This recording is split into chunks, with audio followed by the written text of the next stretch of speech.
Hey guys, நம்ம PN டயோட பத்தி பார்த்தோம். அது கரண்டா ஒரு சைடு மட்டும் அனுப்பும்னு பார்த்தோம். ஆனா அந்த கேட்டை எப்படி க்ளோஸ் பண்றது, ஓபன் பண்றது, அதுக்கு பேரு தான் பயாசிங். பயாசிங்னா சிம்பிளா பேட்டரியை டயோட் கூட எப்படி கனெக்ட் பண்றோம்னு அர்த்தம்.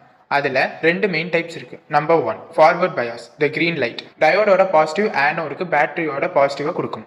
அப்போ டயோடுக்குள்ள இருக்கிற அந்த வால் டிப்ளீஷன் ரீஜன் ரொம்ப பெருசாயிடும், கரண்ட் ஜாலியா பாஸ் ஆகும். Number 2 reverse bias, the red light. டயோடோட பாசிட்டிவ் ஆனோடுக்கு பேட்டரியோட நெகட்டிவ் கொடுத்தா அந்த வால் ரொம்ப பெருசாகிடும், கரண்டால அதை தாண்டவே முடியாது, டோர் பிளாக் ஆகிடும். ட்விஸ்ட் என்னன்னா, ரிவர்ஸ் பயாஸில் கரண்ட் போகவே போகாதா? போகும். ரொம்ப வோல்டேஜ் அதிகமாயிடுச்சுன்னா அந்த வால் உடஞ்சிடும், கரண்ட் ஃபோர்ஸாக போகும். அதுக்கு பேர் தான் பிரேக் டவுன் வோல்டேஜ். அப்போ டயோட் டேமேஜ் ஆக நிறைய சான்சஸ் இருக்கு. ஸோ சிம்பிளாக சொல்லணும்னா, சேம் டு சேம் கனெக்ட் பண்ணால் ஃபார்வர்ட் பயாஸ், ஆப்போசிட்டாக கனெக்ட் பண்ணால் ரிவர்ஸ் பயாஸ். கரண்ட்டோட டிராஃபிக் சிக்னல். இந்த மாதிரி ஈஸியாக எலக்ட்ரானிக் ஷார்ட்ஸ் உங்களுக்கு வேணும்னா என்ன ஃபாலோ பண்ணிக்கிங்க. அப்படியே இந்த சேனலுக்கு ஒரு சப்ஸ்கிரைப் பண்ணிடுங்க. தேங்க்யூ.